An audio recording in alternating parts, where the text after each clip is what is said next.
Well, good evening to each and every one of you. As you are coming in, as you take your seat, we want to welcome you tonight to our Forum for the Future. Can we give God a hand clap of praise for allowing us to gather in this space and to be alive and to be together? I am Dehaji Wright. I serve as the senior pastor of the St. John's Congregational Church here in Springfield, right down the street on Hancock. Amen. And we are so excited and we are thankful that Dr. White and the Mount Zion Church, can we give them a hand, have opened their doors as we come together for this forum. I want to thank God for our partners, to our Pastors Council, to the NAACP, to the Pioneer Valley Project, to the Mass Senior Action Council, to the D9, to Delta Sigma Theta, and to Alpha Kappa Alpha Sorority Incorporated for being a partner for tonight's event. At this time, I'm going to ask that Bishop Swan come forth to welcome us in his own way. He is our president of the Springfield branch of the NAACP and is the senior pastor of the Spring of Hope Church of God in Christ here in Springfield. Let's give him a round of applause as he comes. Thank you, Pastor, and welcome to each and every one of you that have come on tonight. I want to thank all of the sponsoring organizations and, of course, the Mount Zion Baptist Church for hosting this particular event. The 2024 election is a critical moment, particularly for black communities across the country. We've got ongoing challenges to voter suppression, to economic inequality, and systemic racism. The stakes are extremely high. This election will shape policies that directly impact healthcare, education, criminal justice reform, and economic opportunities for our people. The choices made at the ballot box will determine whether progress continues or whether the gains of recent years are rolled back. Nationally, the outcomes will send a strong message about the direction that this nation is headed, particularly regarding civil rights and the protection of voting rights. However, it's important to remember that local elections are just as crucial as those on the national stage. State representatives and senators and district attorneys and all of those that serve us at the local level play a significant role in crafting legislation that affects our daily life, from funding schools to regulating law enforcement. These local officials can either amplify or stifle the voices of our community. That's why it's essential to engage with candidates that are running for state rep and for state senate. By attending this forum, asking the tough questions, you get to assess whether these candidates stand on issues that matter most for you and ensure that those elected will genuinely represent and advocate for your community. And so we welcome each and every one of you who have joined us at this forum to make informed decisions on what will impact our future. We welcome the candidates and all those that will ask a question. Blessed are those who ask the questions. Thank you, Bishop. Do we have any other elected officials in the house on tonight? We don't want to overlook you. We want to recognize you. Would you wave your hand or stand? All right. It's so good to see you tonight. Let's give them a hand. At this time, I'm calling forth Ms. Tara Parrish. At this time, she will come and give us some information around voter education. She is from the Pioneer Valley Project. And then following her, Naomi Edwards will come along, also from Pioneer Valley Project, and she will give us some education around the state senator and the state representative. Good evening, everyone. My name is Tara Parrish. I'm the executive director of Pioneer Valley Project here in Springfield, and I just want to call your attention to a little green card that you should all have, okay? Now, I'm going to do this as quickly as I can, There are plenty of green cards in the back for you. Please make sure that you have a green card. I want to tell you a little story as we get started about a meeting earlier this year where voters in Springfield shared about their experiences when they went to cast their votes last fall.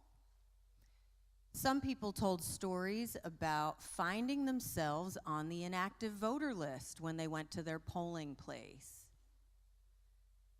Who here has heard of the inactive voter list? Okay, a few of you. Do you know that the inactive voter list has nothing to do with voting behavior? The inactive voter list only is connected to a voter's return of the city's annual census. How many of you have received an annual census in the mail? Okay. How many of you have returned your city census annually? Okay. How many of you haven't? Okay, I'm going to confess here. Because at this meeting we heard this story and we started paying attention to what is the inactive voter list in our city. State law allows for people who do not return their annual city census to be put on the inactive voter list. Massachusetts is one of 14 states in the country where you do not have to show a photo ID to cast your vote. But if you are on the inactive voter list and you go to your polling place, you will be asked to provide what they call acceptable identification. What that means is you could provide a photo identification with the current address where you're registered to vote, or, check this one, a utility bill, a rent receipt. Who carries those on them when they go vote? Nobody. So we started to look into this. PVP has built one of the largest nonpartisan voter education programs in Massachusetts over the last 4 years. So we started to do some research about inactive voters, and what we found was stunning. I want you to look at your card right now, and I want you to look at the wards 1 through 8. And I want you to look at the differences of the numbers of voters who are on the inactive voter list. Now, that number is supposed to only reflect who did not respond to their town census. I'm in Ward 6. I did not return my town census. I am not on the inactive voter list because only 50 voters are on the inactive voter list. But in Ward 1, it's 6,295. Could that actually be possible? So, we have questions for the Springfield Election Office. And we hope that you have questions too. On the bottom of this card is the number to the Springfield Election Office. And I invite you, actually, I ask you to make a call tomorrow and ask for an explanation. Because we have now spoken to voters who are on the inactive voter list in Wards 1, in Wards 3, in Wards 4, who have told us either, yes, we did return our census, why are we on the inactive voter list? Or, yes, I did get turned away from the polls last November. So I ask you, I invite you to please call the election office and just ask them to explain these contrasts. I'm going to pass to Naomi Edwards, who's going to share a little bit about the roles of state representative and state senator.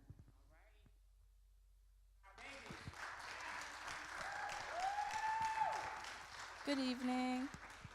My name is Naomi Edwards, and I'm a senior at Springfield Honors Academy. I'm also a teen organizer at PVP. My fellow teens from PVP and I fought for additional mental health supports for students in Springfield Public Schools and won $3.9 million in additional funding last September.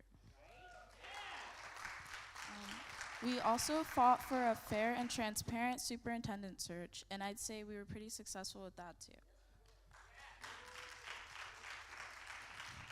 Even though I won't be able to vote until next year, I already know what it means to stand up for what is important to me. Our vote is a simple but very important act of expressing what is important to us. Tonight, I want to share a little more information about the 2 offices we will be voting for next Tuesday.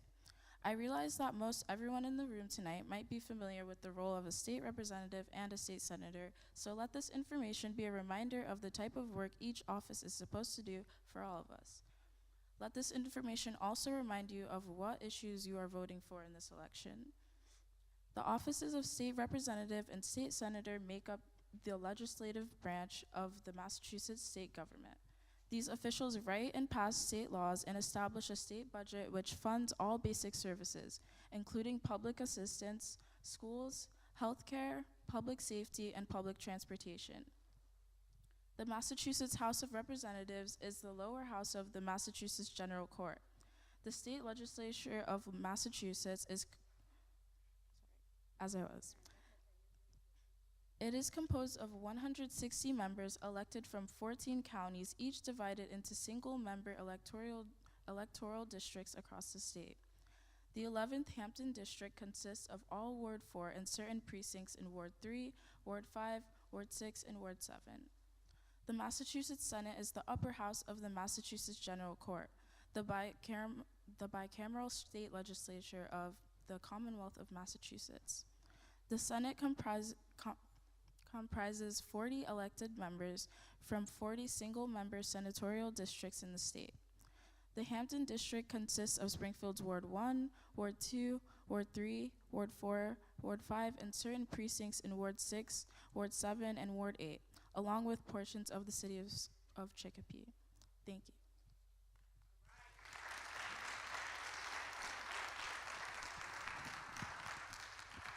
Can we give Naomi a better hand clap than that? She did a wonderful job at explaining to us what a state senator and a state representative will do.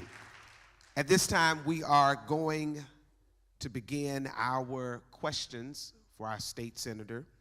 And we're going to call to the stage the wonderful pastor of this church, Mount Zion Baptist Church, Dr. Atu White, will come forth, and he will introduce the candidates that will be following him at this time. Let's give him a round of applause.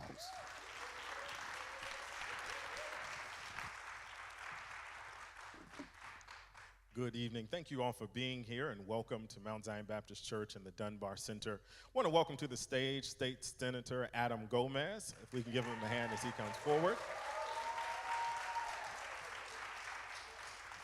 I want to welcome to the stage Ward 4 Councilman Malo Brown.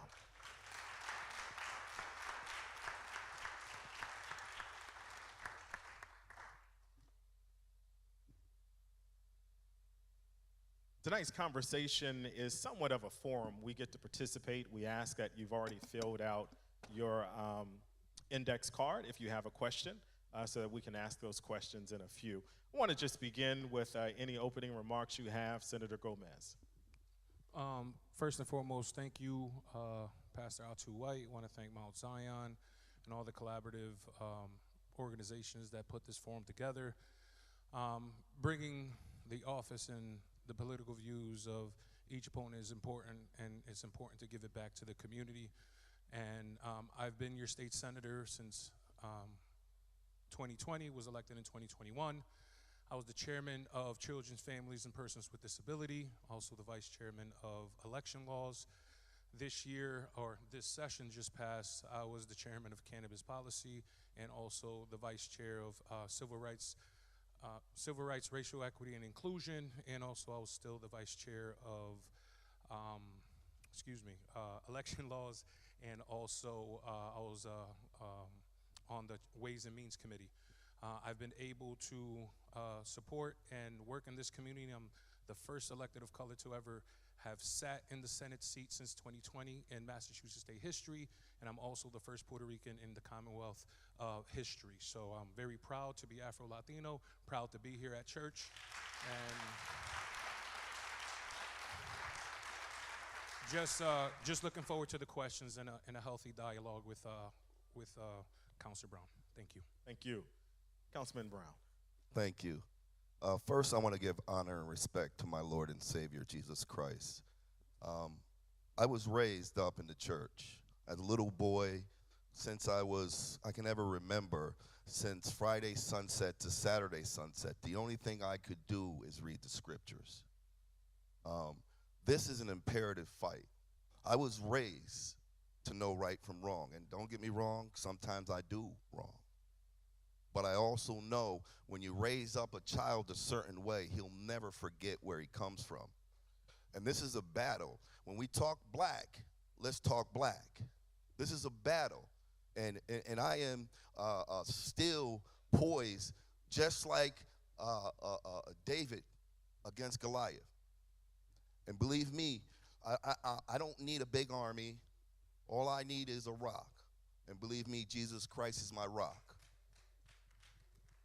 If you look at some of the legislations that I've written, I'm one of the people who actually helped draft Juneteenth, the state holiday, sponsored by State Rep Bud Williams. I've been in the State House for over 8 years and a city councilor for over 6. So I'm looking to do more. If you're happy with the state of Springfield and Chicopee, then continue to vote for the state senator. If you're happy with the taxes, if you're happy, continue to vote the way you vote. If not, give me an opportunity, and I won't let you down with God's help. Thank you. Thank you. All right, the first question is around housing. Recently, the Healy-Driscoll administration took an action to address the Commonwealth's housing crisis. The housing crisis has been best described as decades of inaction of the most severe housing shortage and housing affordability gap in our state's history. This year, Governor Healy signed the Housing Bond Bill, also known as the Affordable Homes Act, into law. The Housing Bond Plan is a large step towards addressing the housing crisis in Massachusetts through both preservation and production.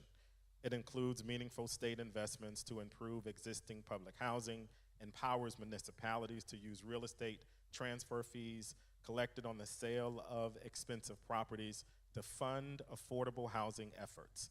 The bill also takes a critical step toward protecting tenant rights by sealing eviction records, which will limit discrimination, advance racial justice, and improve access to housing. The question is this: if elected, how will you advocate the Affordable Homes Act to address the housing crisis in Massachusetts? And would you support protecting tenant rights? And would you support implementing rent control? Councilman Brown. Thank you. Great question. I'm glad you asked. If you look in Ward 4, I see you guys will see a lot of the apartment complexes that I helped get developed. Working with State Rep Bud Williams, I'm sure I work in helping people in constituent services. I'm sure you guys remember when there was a flood in Puerto Rico. A lot of people was displaced. So now there's funding, and there was another individual who had a fire over there on Eastern Ave. He was a veteran in a wheelchair, and his daughter was special needs. So I'm calling to try to get housing and services for this black individual. And because of the flood, I was told by wayfinders and everything, if you are not from Puerto Rico, if you're not Puerto Rican, you are not getting housing, okay? So sometimes I love my brothers and sisters, but all you would have to do is I just finished building the Knox building. Go over there and you tell me, okay? I go to these different places. We have resources. So with State Rep Bud Williams, he said, it's okay to say black. Okay, when they give resources, they say minority. I love my black, I love my brown brothers and sisters. I love everybody. But when you talk about the resources, there is a disparity. I'm in the middle of a black neighborhood, and go to Popeye's Chicken, go to McDonald's, go to Walmart, and see if you see one of me working there. So first we have to look at the elephant in the room and ask our brothers and sisters, be fair with us. Don't just come and fight when it's time to fight. Fight when it's time for resources. When they say minority is a plus to get that job, say, no, I'm not going to do that unless my brother, I'm not even going to take the job unless my brother who cannot speak Spanish has an opportunity also. So let's even the playing field. Thank you. Thank you, Councilman Brown. Senator Gomez. Well, respectfully, thank you, Councilor Brown, for your answer. And you're right. I think that there is a extraordinary discrimination that happens within housing. That's why within this housing bill, I amended and got adopted housing discrimination, working with Springfield No One Leaves. Also, when it comes to individuals that live in their homes within the black community, we know in the McKnight area, which a lot of individuals, when your children fly the coop, as they say, it's hard to be able to keep and sustain a lot of those big homes. So we were also able to adopt, under my leadership, by me, a foreclosure bill to make sure that individuals stay in their homes. But then also lastly, now these, because of zoning ordinance, it's hard for you guys to make, I would say, in-law apartment.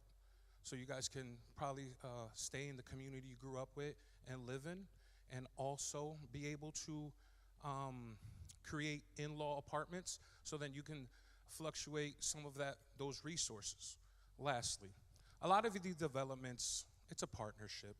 Respectfully, you know, there was a lot of advocacy that came from the city council, not just by Councilor Brown, but also by other state legislators like myself, that I had a hand into making sure that mass development fully funded these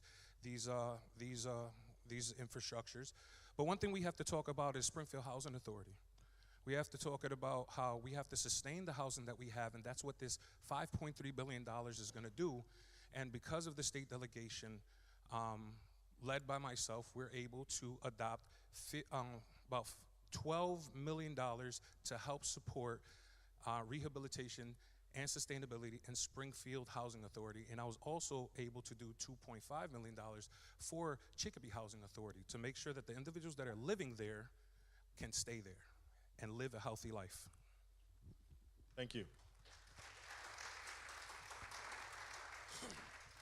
The next question is around policing. As we know, Springfield Police Department is in the midst of a required reforms, as determined by the U.S. Department of Justice through a mechanism called a consent decree.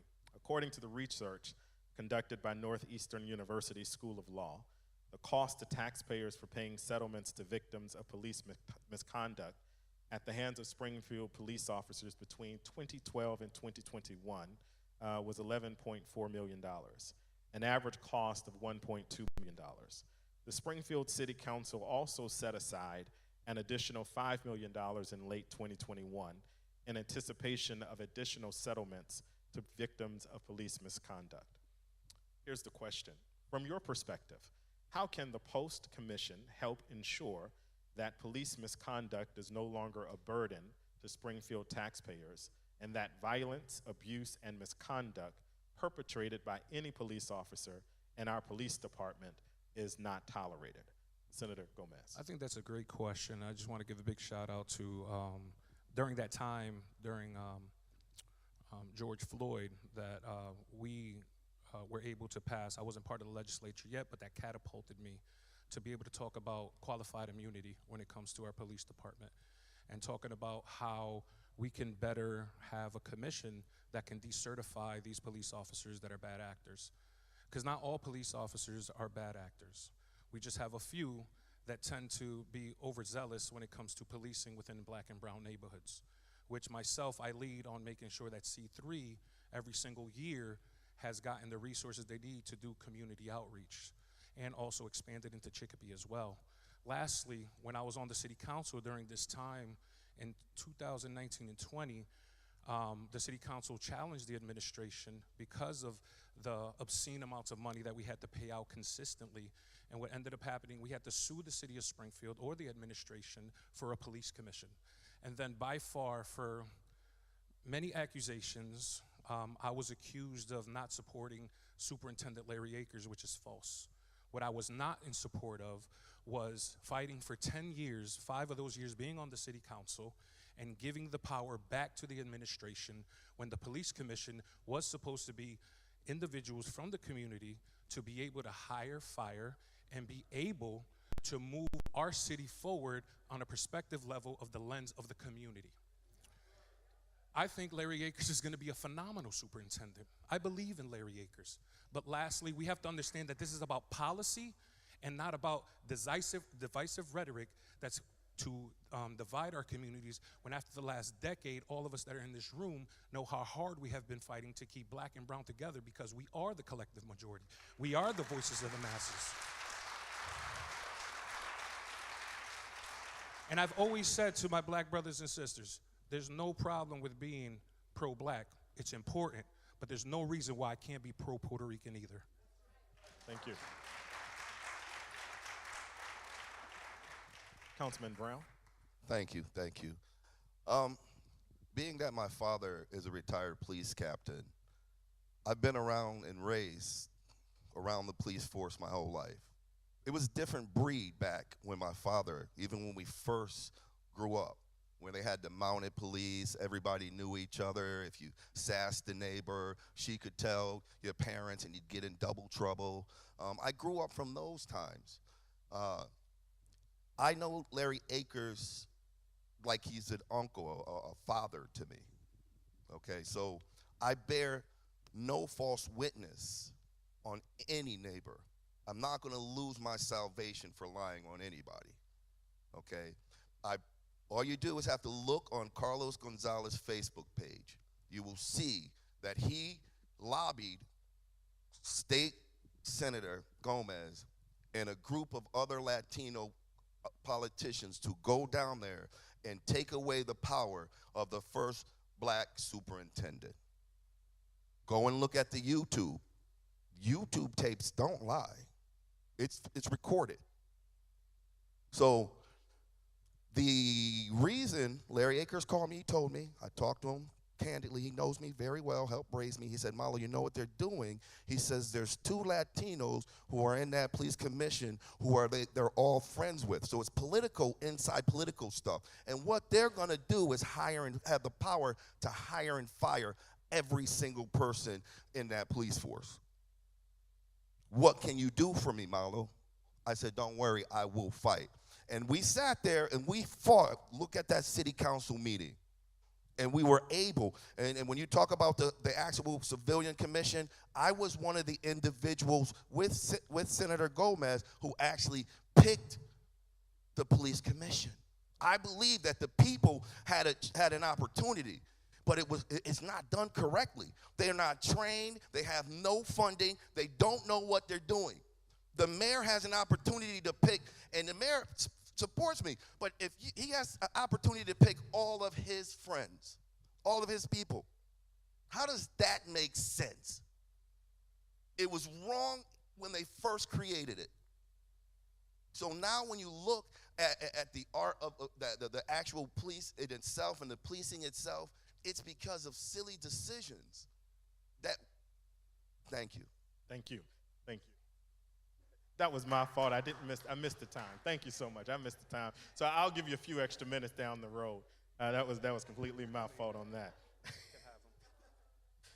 This question is around education.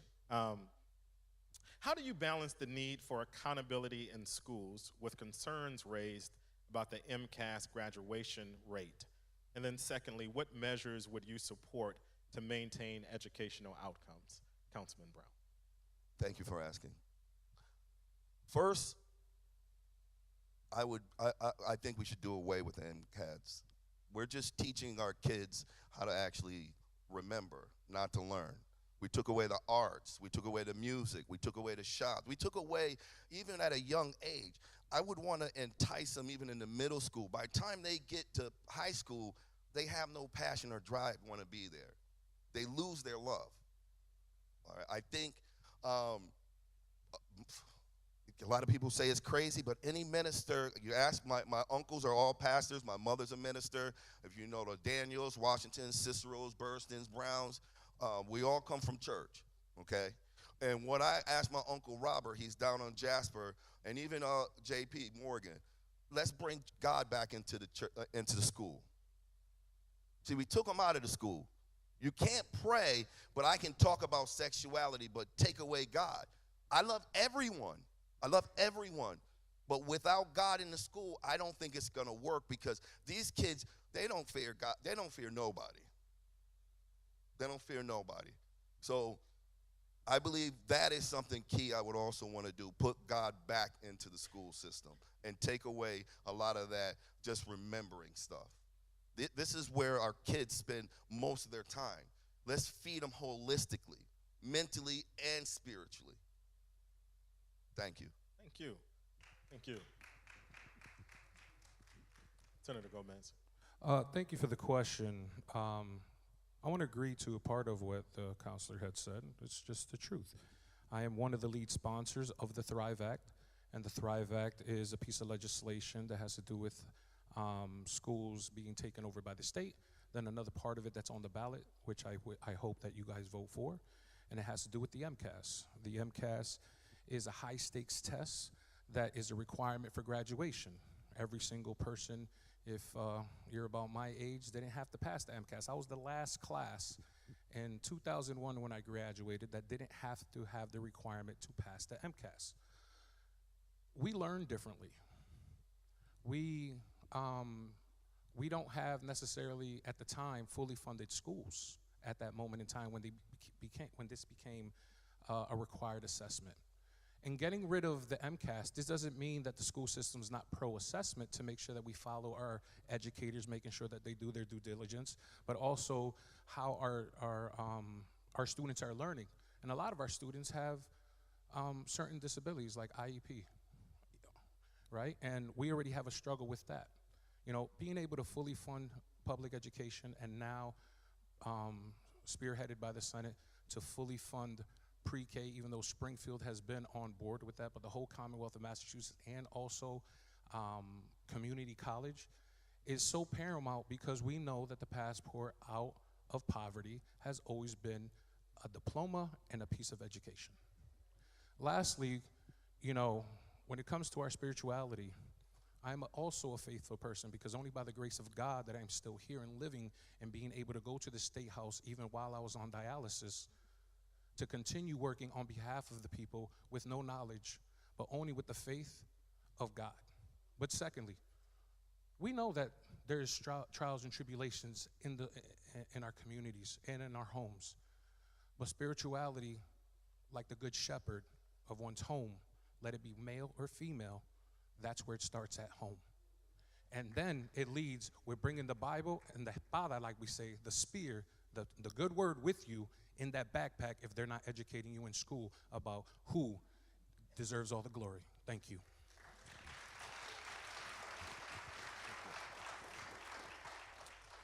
The next question is around economics. Support for black-owned businesses. How will you legislate to ensure black-owned businesses in Springfield have better access to capital and can overcome systemic barriers? I think early on in my time in the city council as the chairman of economic development, and we have the gentleman Tone Moore that was part of economic development. Those were some of the things that we're fighting on the council on how to get some of these small business loans to within the community in partnership with a lot of the counselors as well. This wasn't one and done. I can't say that I was the only one.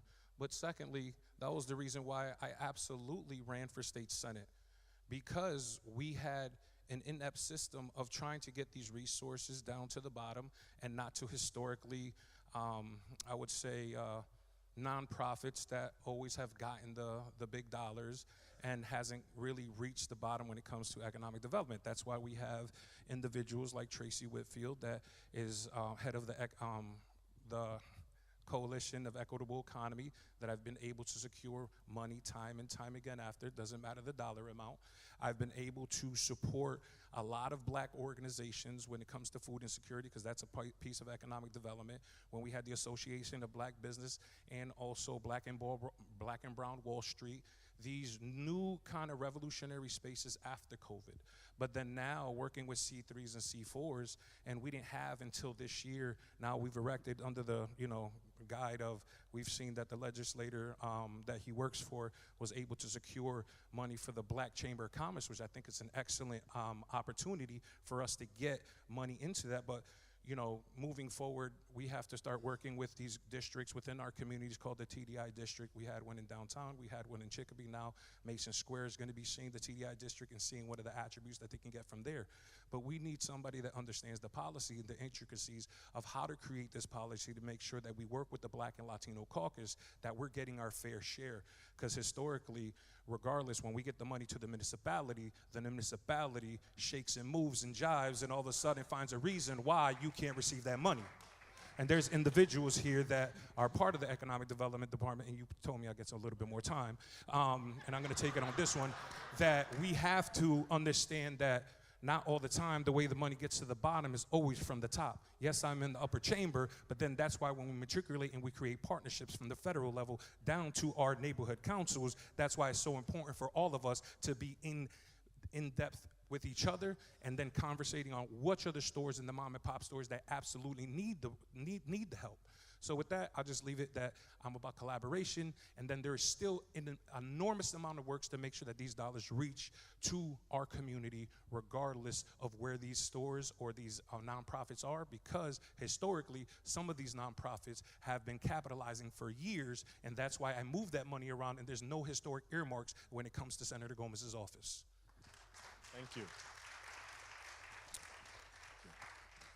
Councilman Brown. Yes, the question. All right. The question is, how will you legislate to ensure Black-owned businesses in Springfield have better access to capital and can overcome systemic barriers? Okay, good question. And thank you for asking.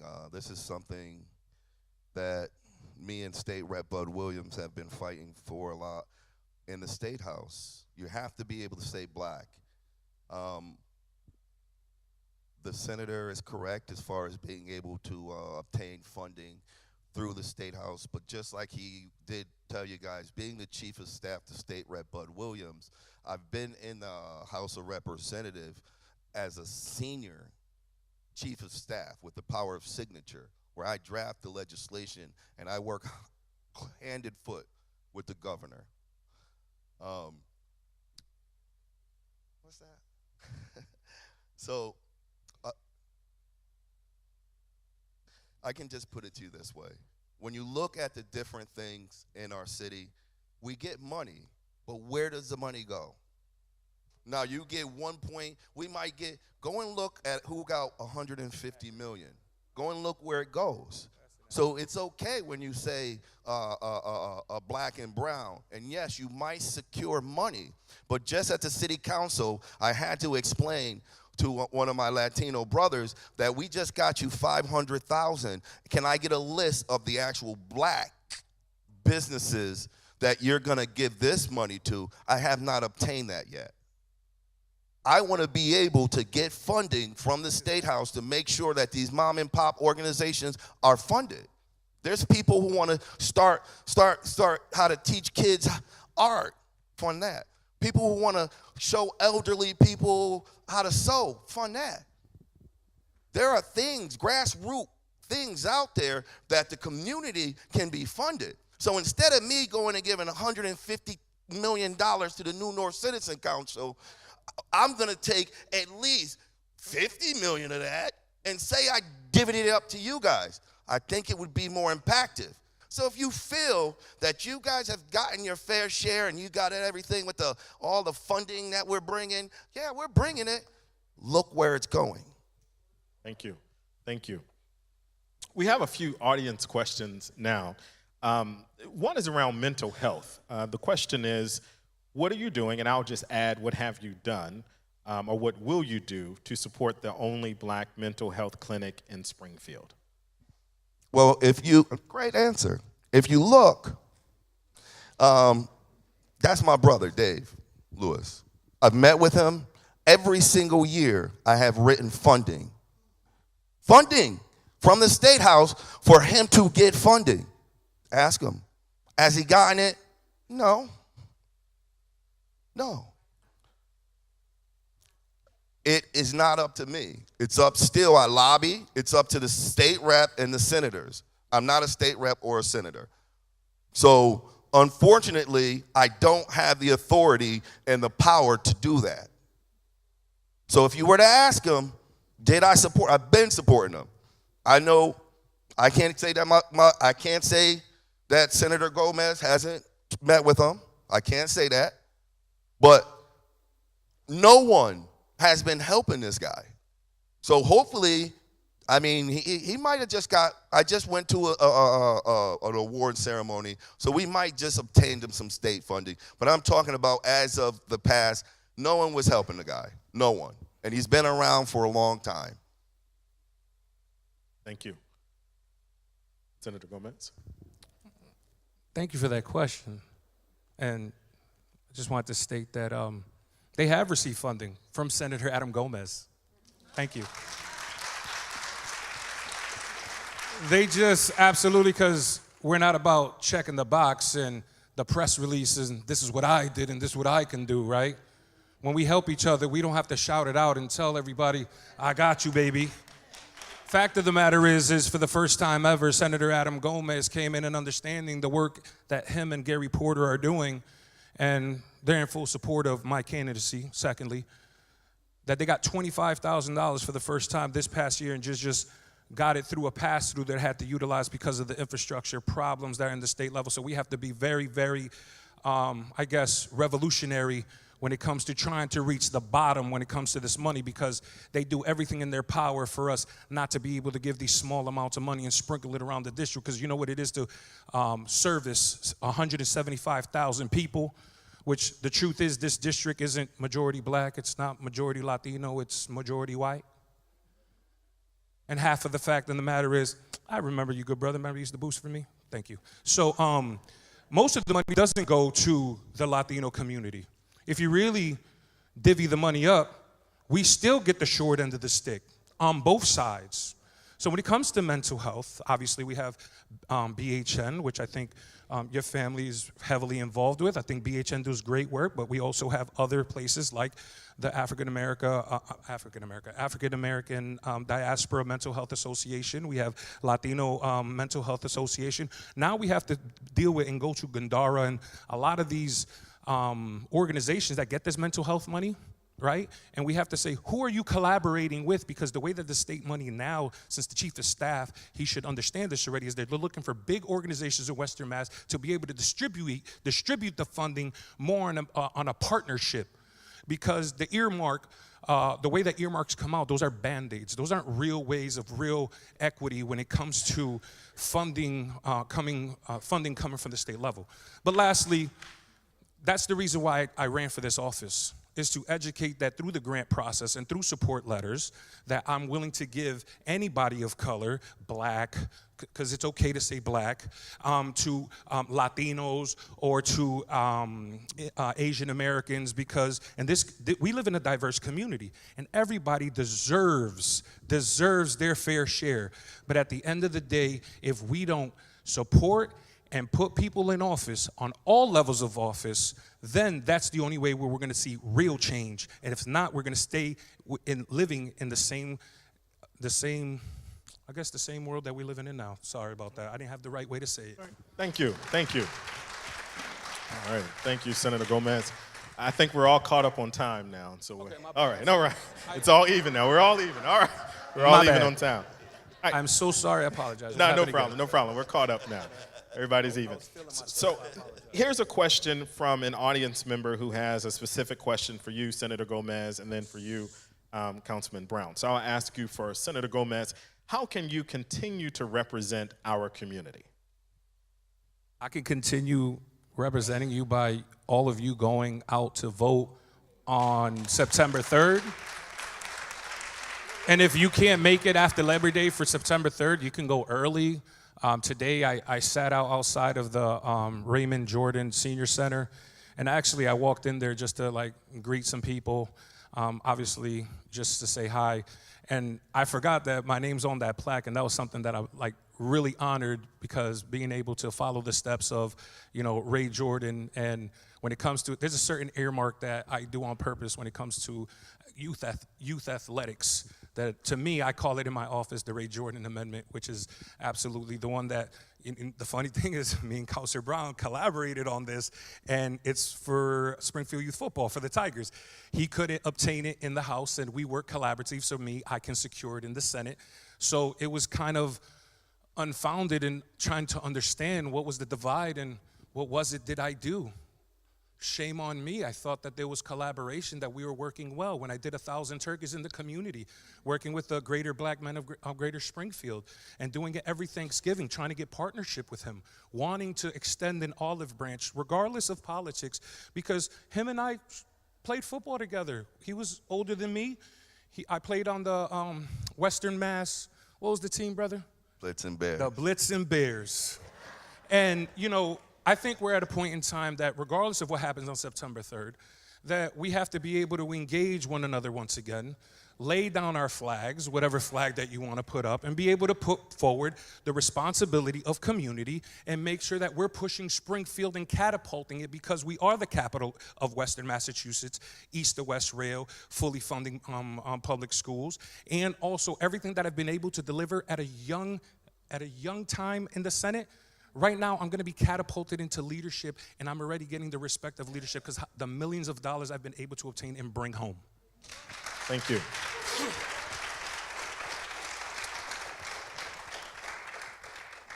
So this audience member has a question for you, Councilman Brown.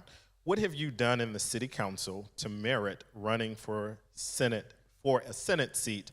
And this person wants you to give examples. Okay. First, I'll give the most important example to me. I'm here for the people, and I want to address what the senator just said to one of my colleagues, trying to disrespect him, saying, didn't he used to boost for him when he was younger? Watch the tape with a sly comment, okay? I'm here for everyone. I'm here for the people. You get a lot of people who will sit here and they'll talk a good game. If you guys, once again, are happy. So just like you said, so even with me running, if it was able for the senator to be able to see the first black mental health people and run and give them some 25,000, some peanuts, I appreciate that. Hopefully he will see and do more and more. If that's all it does, is if it brings attention, if it brings his attention truly to the black community, then I've done my job. Okay? I can assure you, like the senator says, we're not enemies. He loves him and my sister and brother, they all love each other, they're best friends. Okay? I love his family. It's not, we are on two different sides. If you guys ever watched The Road Runner and the Coyote, when the sheep went.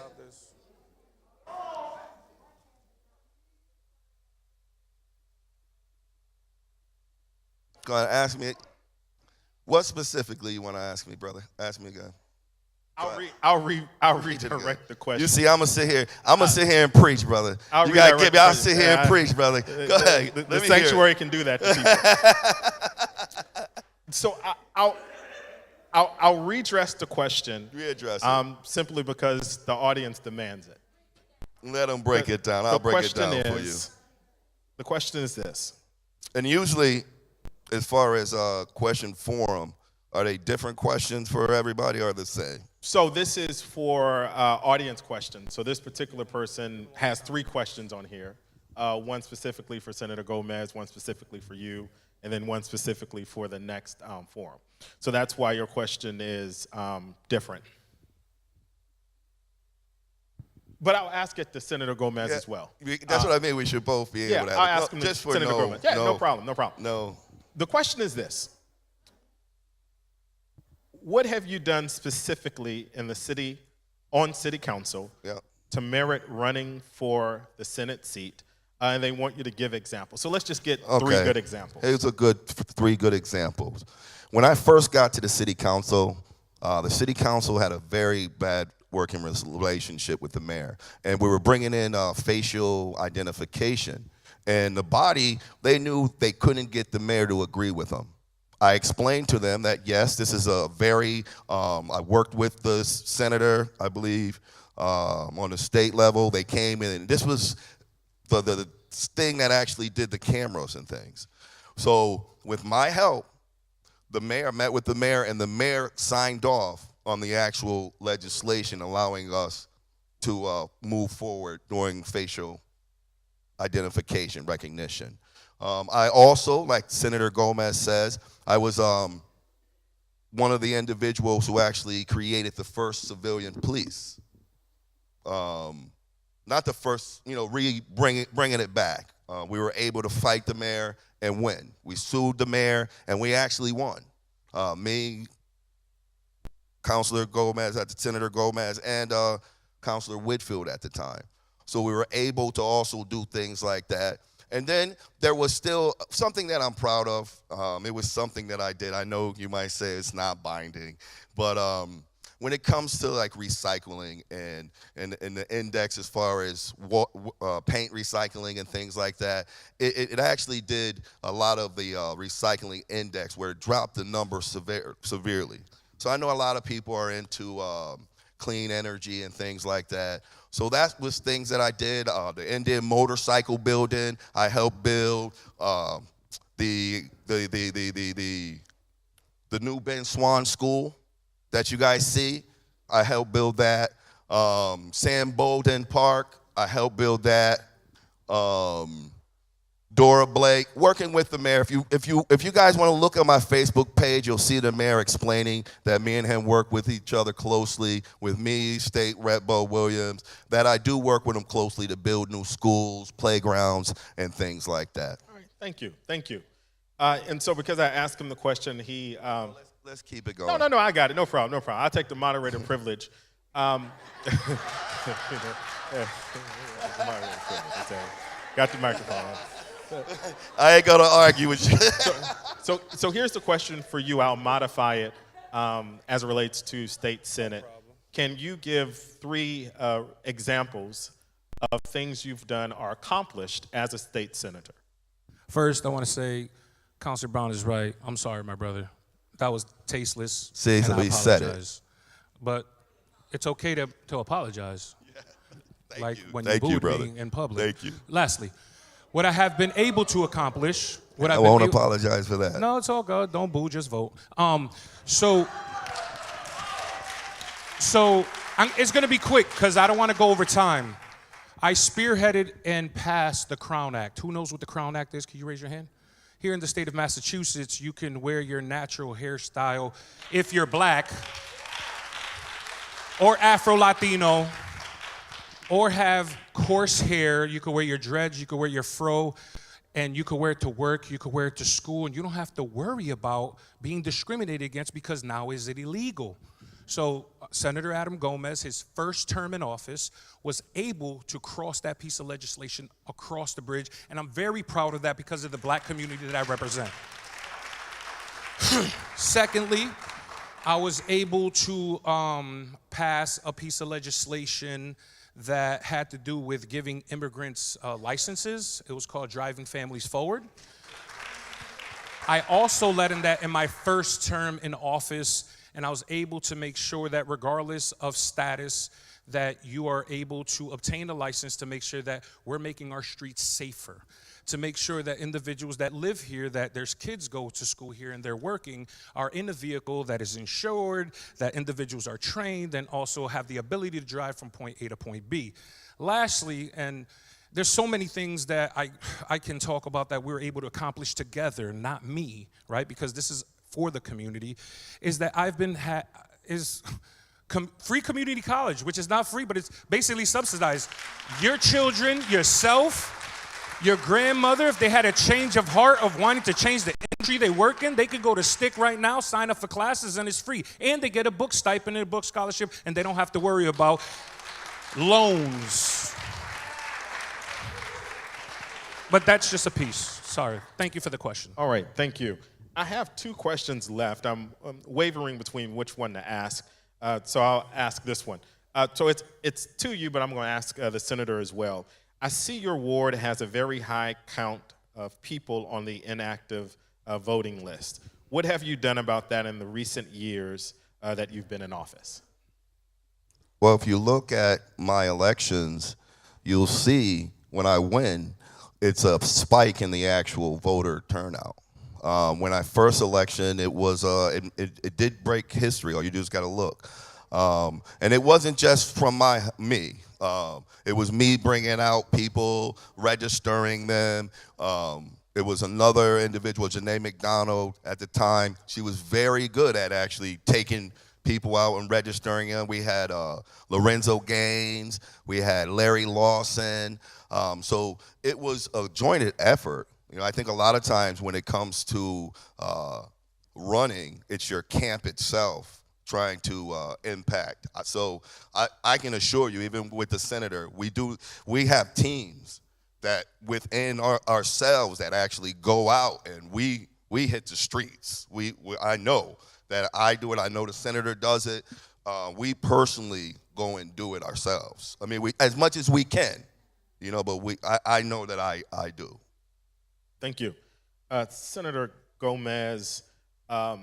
What have you done, or what will you do regarding the inactive voting list? Well, one, what we tried to do in the Massachusetts State Senate, we had an amendment that was led by Leader Cindy Cream. And basically what it did was it divided the census voter, the census, what's that called again? Oh, Jesus. I apologize, let me stop taking the Lord's name in vain. The census from the voter registration, because it's archaic language that if you didn't pay your taxes like 100 years ago, this is how they used to disenfranchise black and brown voters.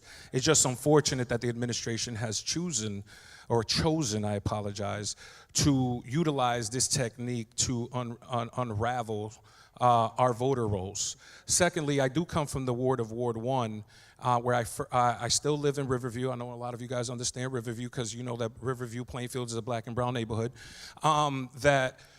We used to have a high voter block, and then evidently with this, you know, and historically we've had unenrolled individuals, but not at this capacity after or a little bit before when the administration had a race. So when you look at the numbers for the past, I think, 3 years, that's when you see a lot of like, I would say an enormous amount of people being unregistered. I remember last year when our city councilor, Ward 1 city councilor, Maria Perez, she's our ward representative. She was on the unenrolled voter list one time, and we still didn't understand at that moment what was going on. So now the Senate adopted that piece of legislation, but when we went into conference, what stood against us was the House, and I was just hoping that maybe City Councilor Marla Braun could have advocated with his state representative to keep that piece of legislation in the budget, so then we don't have that inactive voter situation that we are now. If we would have passed that legislation, we wouldn't have that headache now. But lastly, that's something the reason you need to reelect me, because we're going to fight like crazy to make sure. We're going to fight like crazy. And we're going to make sure that that piece of policy gets passed because it's important. And yes, I got to commend them. There's a few candidates out here that really canvass with all the other organizations, not just our teams. Our teams are from the community. And I just want to commend all of you that are here that absolutely go out and canvass and make sure that people know the information and are out there advocating for yourselves. Thank you so much. Councilman Brown, if you can take a minute and just give us your closing remarks. Well, I want to thank the senator for being here. I want to thank everyone for being here. This has been a fun race for me. This is what I'm built to do. I don't think people understand that me and the senator, like he says, he does come from a God-fearing base. When we spoke, we basically said, hey, we're going, and God going to decide this. He'll tell you we both, you know, we don't. God going to decide this one. We can just work hard, and I will continue to work hard. I can assure you that I'll never stop running until I become the state senator. So I can tell you like this, I want to thank everyone for being here. Continue to pray for me and pray for my family. I think a lot of people don't understand. It wasn't because of Larry Akers that I actually came and ran. My kid's mother had died. She was a close friend of mine. And it really let me see, why would I sit on a bench? I'm built to do this. The years and the work that I put in, I'm built to do this. I've done it. So I know even with the senator, he's had health issues. So I always still, in the part of my heart, I would never want anything to happen with him. His son, I love his son. I coach his son. Well, not anymore. And this is just politics, guys. This is just us really trying to fight for you at the end of the day. That's all we want to do. He want to fight for you. I want to fight for you. And it's at September 3rd, you just decide who you guys want to pick.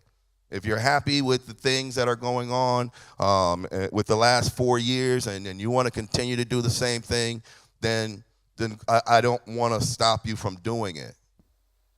But if you want to give an individual who has been fighting for you and will continue to fight even harder once I become a state senator, vote State Rep Marlo Brown September 3rd. And once again, I want to thank my brother Adam for being here. Thank you. Thank you. Thank you. Yes, you can clap, please. Please clap for the gentleman. Senator Gomez. Thank you for the time. Thank you, Councilor Brown, for being here. I think it really shows poise and integrity for you to be here in front of the community. I've never been really shy or put away to answer questions or listen to constituents. I have a great, amazing team that, dealing with 175,000 people is not easy. If I told you 10 years ago that I was going to be an elected official, and the folks that know me, even my brother that we know from Jay's store, we were doing different things. We're on that roller coaster ride for life. But then there was one park, Plainfield Park, that for some reason within my community, I wanted it fixed. So what ended up happening was they said, hey, I met Jafet Robles. And I knew Jafet Robles. But when I met Jafet Robles this time, he was part of an organization called Neighbor to Neighbor. And Neighbor to Neighbor was an organization that seen something in me that my own community, because all communities have their differences.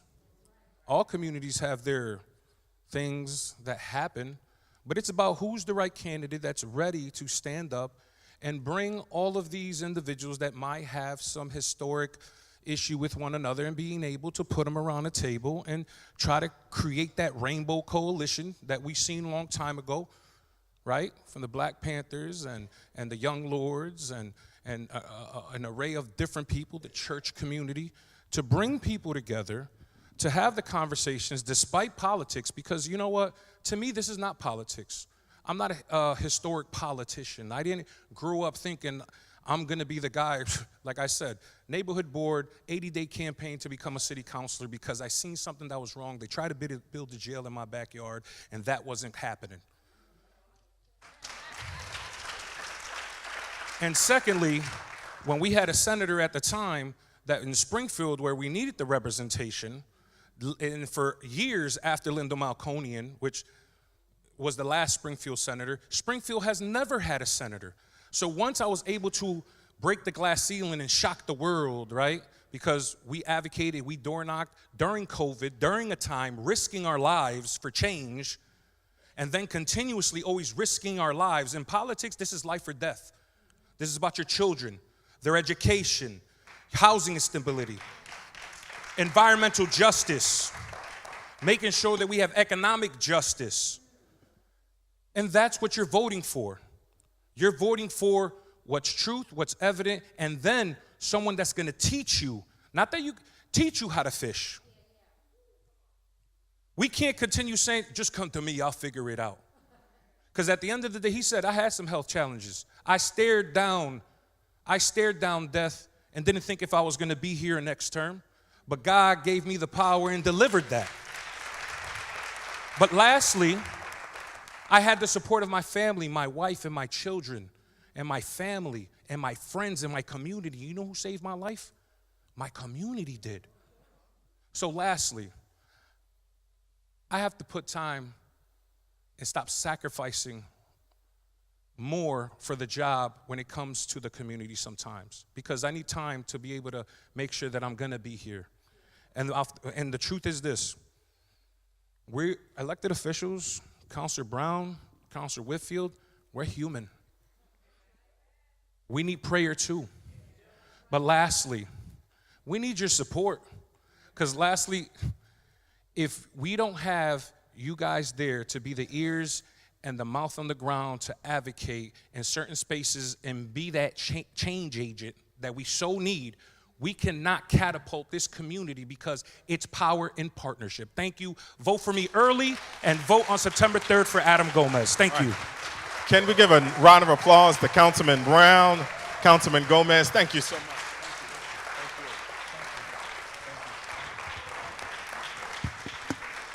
Thank you so much.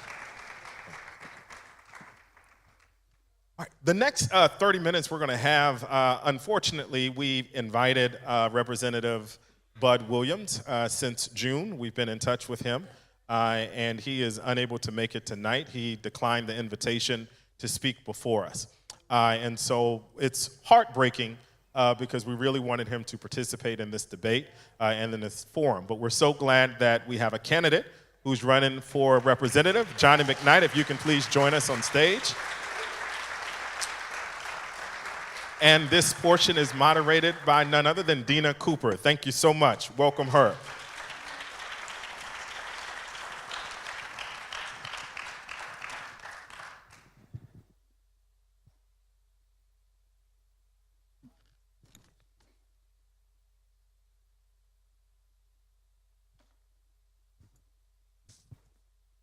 Good evening, everyone. Thank you for joining us on tonight. So the questions that we will ask tonight will be those that you heard earlier for the previous candidates, and we will ask the same questions to you. You will have the same 2 minutes to answer them, although you will be answering alone. But I'd first like to open and allow you to open this dialogue and this session about yourself. Well, thank you for having me, everyone, and I appreciate all the organizations that put this together. It's a great event. Unfortunately, my opponent couldn't be here today.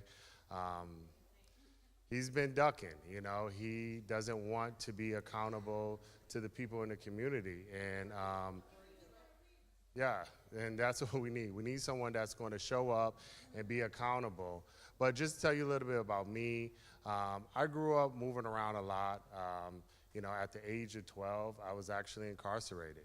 But through the grace of God and people like my grandmother, my aunt, my football coaches, I was able to actually graduate high school, go to AIC, get my master's in business administration. I went back. Thank you. I went back to that very institution that I was locked up at 12 years old. And that was the first time that I really embarked on my teaching career. And I've been teaching ever since.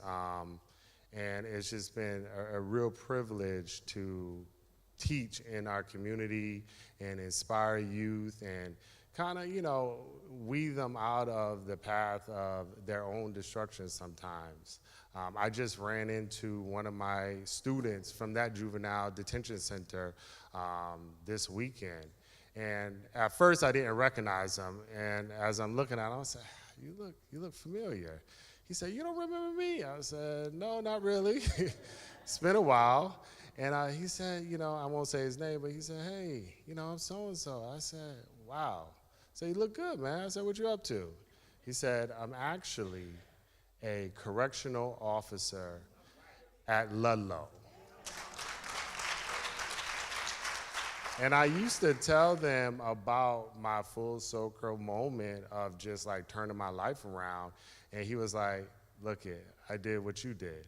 And so right there, it felt good. And, you know, throughout this whole process, it's not easy, right? Running against an incumbent, someone that, you know, he's gonna make the calls and tell, hey, if you support him, you know, you're dead to me. And that can be discouraging at times. And I was able to take those little moments, and every day I wake up, I say, God, give me a sign. Give me a sign I'm doing the right thing for the community, because it's not easy to keep going forward. You know, I look at my daughters, and I want a better future for them. But I can't just be that selfish, because actually their friends, their classmates, their other family members, they need someone to represent them as well. So that's why I'm running. I'm happy to be here, and I would love to represent you all. Thank you. So recently, the Healy Driscoll administration took action to address the Commonwealth's housing crisis. If elected, how will you advocate the Affordable Homes Act to address housing crisis in Massachusetts? And if elected, would you support protecting tenant rights?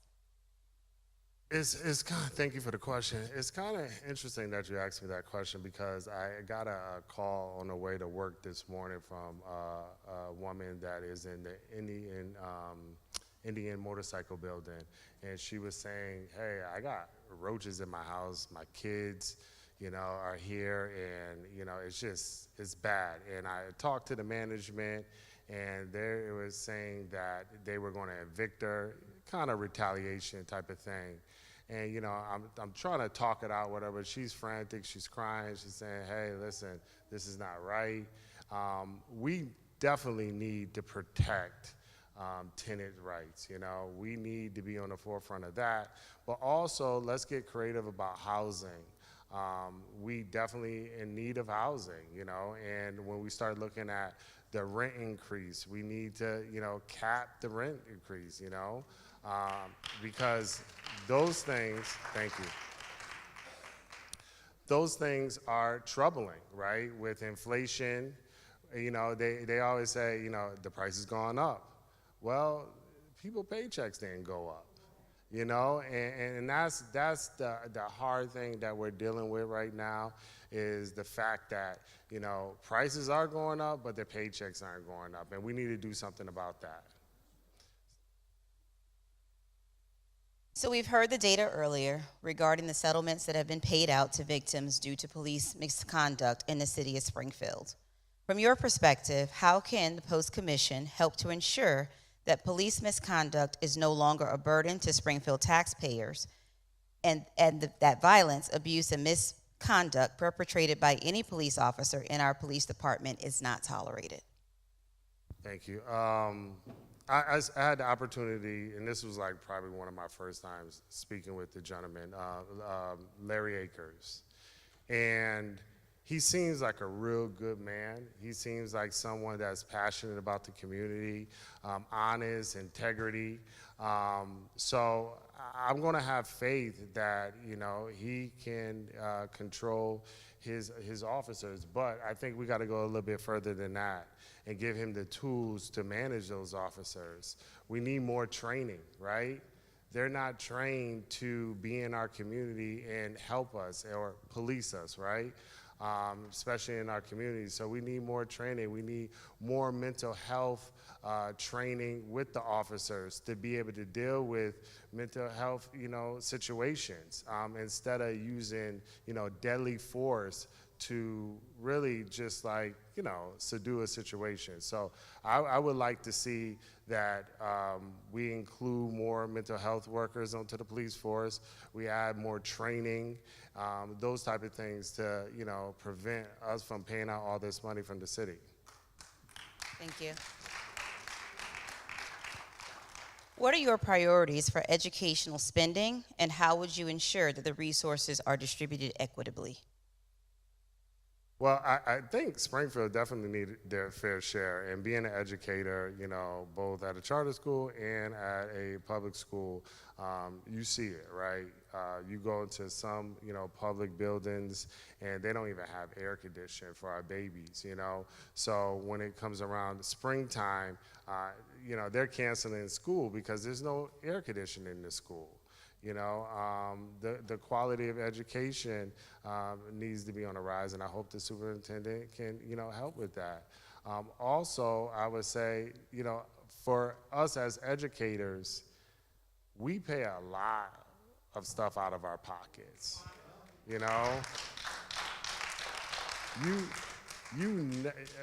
average person would never really understand how much we come out of our pockets. Even just the basic things like pencil, you would think that would be a guarantee. It's not. We're paying for pencils. We're paying, there was one time they said, hey, pay for like a box of printing paper and we'll reimburse you. I just was baffled by that.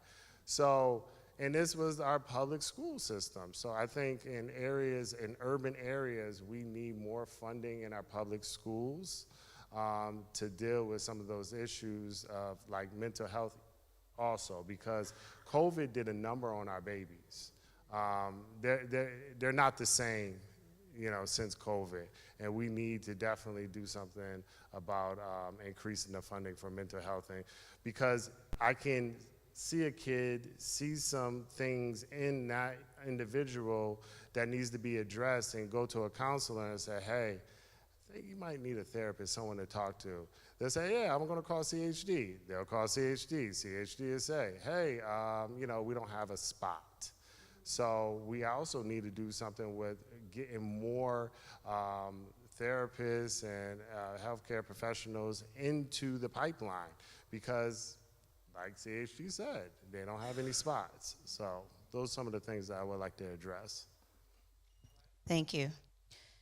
How will you legislate to ensure that Black-owned businesses in Springfield have better access to capital and are able to overcome systemic barriers?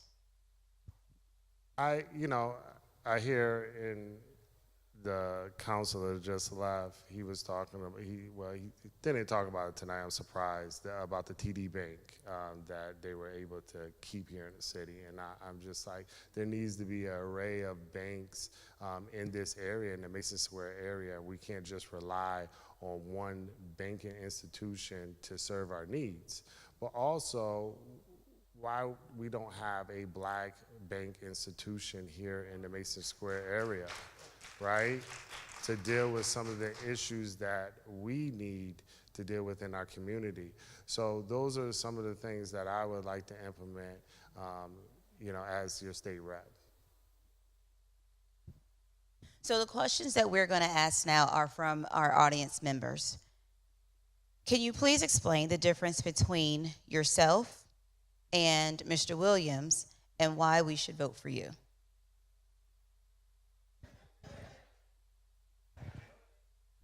I'm looking at them, I'm saying, they sleep. I show up. All right.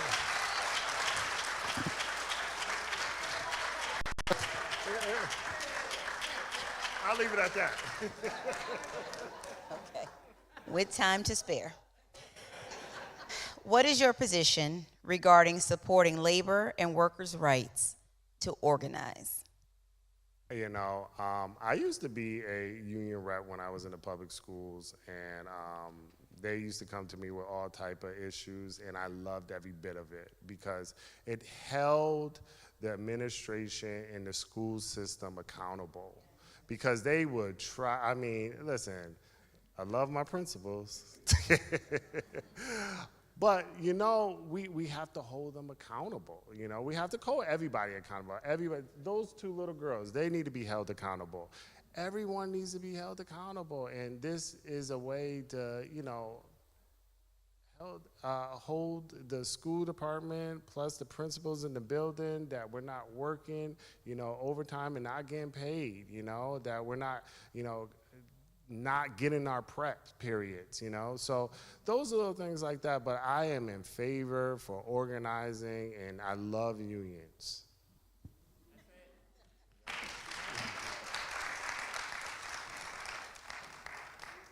What strategies do you plan to implement to assist with helping students to further their education, either through trade or college? And do you think that should only be the responsibility of school counselors? No, it's a responsibility in my class. I speak about it all the time. I encourage my students to start thinking about college as soon as you walk through the door. I had one parent tell me that I gave her child anxiety because I was talking about college too much. Oh well, find a new teacher. Find a new teacher, because this is what we're going to be doing in my classroom.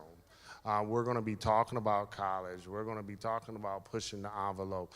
And we're going to be talking about the trades, right? Because not enough kids know about the trades. You know, they don't know. Thank you. They don't know you can make $80 to $90 an hour as an electrician or $150 as a plumber. They don't know that the average age in Massachusetts for an electrician is 65 years old.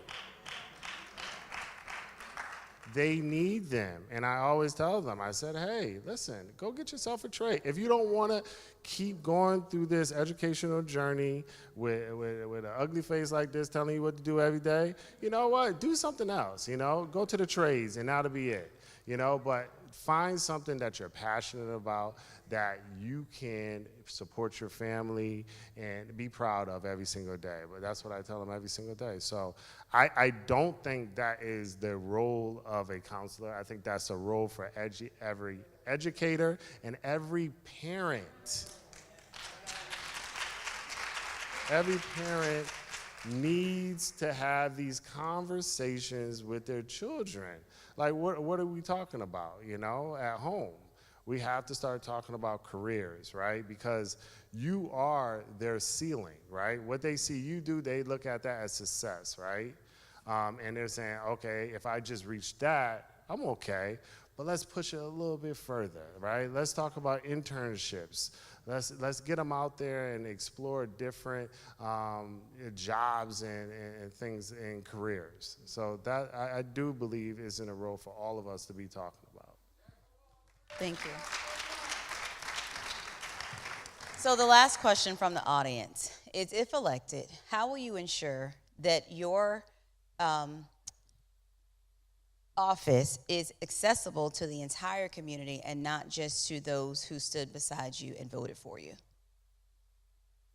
Yeah, I mean, that's a fair question. I mean, to be totally honest, I don't know who's going to vote for me. I will hope that everybody in this room will vote for me, right? But I know that this seat originated in the heart of Mason Square, and I believe that the seat should remain there, right? And we should have an office there, but I want to ensure that if I'm not there, someone from my staff will be at every single community center meeting, at every function in the community, because definitely need to be present. That's my job, to be present, right? Now I'm juggling a couple things, but when it's my full focus, I plan to be at everything, and if I'm not there, a representative is going to be there to take the questions, to make sure that they know what's going on in the community, to have that pulse in the community. I think that's the biggest thing. You need to know what your community needs.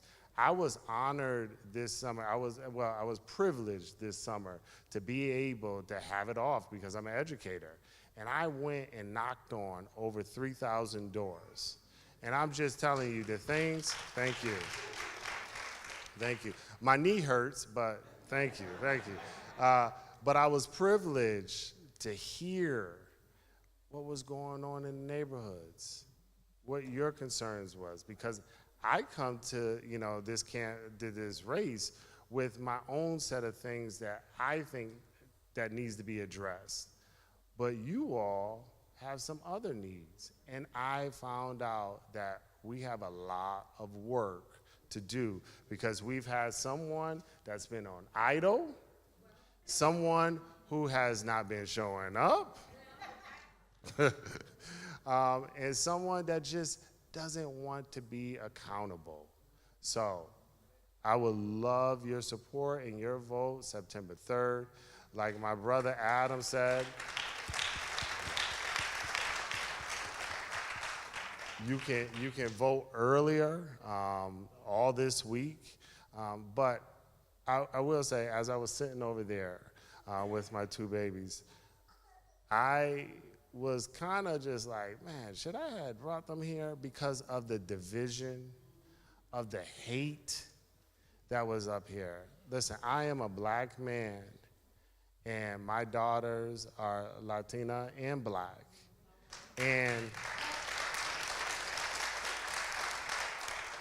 But if you peek over there, they're black women. That's how society gonna look at them, right? And I raised them that way, but I also let them know that, hey, you also have an identity as Latina too, right? And it's not about the divide, right? Adam, I've known Adam over 20-something years. I've discussed policy with him. I've ran his campaign. I've been in the hospital with him, you know, and even when he was in the hospital, even when he didn't know if he was going to make it or not, he was still working. He was still working. You would not believe how hard he works. And people tell, hey, man, just take it easy, man. It can wait, it can wait. He said, no, we got to fight for the people. He is all about the community, and I can't wait to get in the State House and fight with him because I know he's a fighter and I'm a fighter, and we're going to put in some work for you all.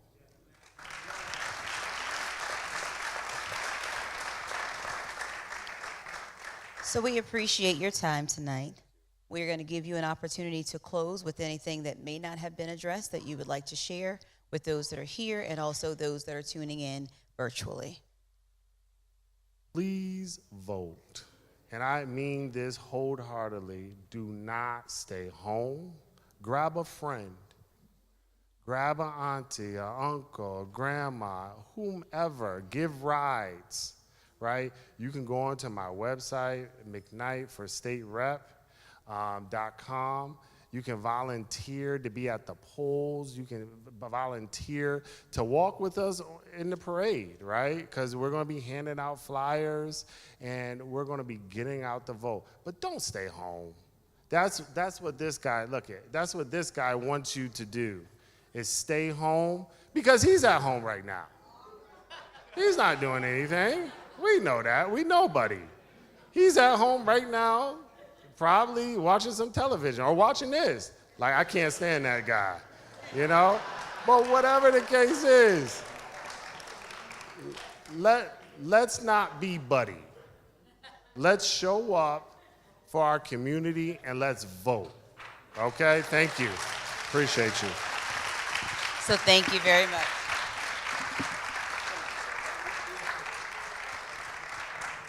Can we give our moderator another hand, Ms. Stina Cooper and Dr. White? Can we also give it up for Mr. Johnny McKnight, Mr. Marlo Brown, and Senator Adam Gomez? Now give yourselves a hand if you're going to go out and vote.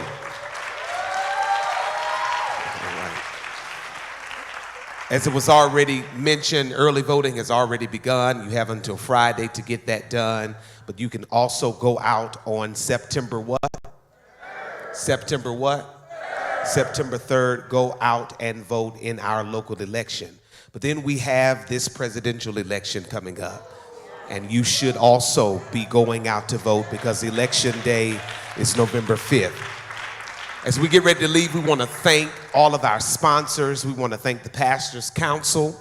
We want to thank the NAACP of Greater Springfield, the Mass Senior Action Council, the Divine Nine, Delta Sigma Theta, and Alpha Kappa Alpha Sorority Incorporated. Thank you, thank you. And one more time, can we thank God for the hospitality of the Mount Zion Church? Thank you so much, Mount Zion, for always opening your doors and being available to us. We're standing. We're going to close out in prayer. God, we are thankful for what our eyes have seen and what our ears have heard tonight. And we pray your blessings upon us as we leave this place, but never from your presence. We leave more hopefully informed and engaged to do what we are called to do.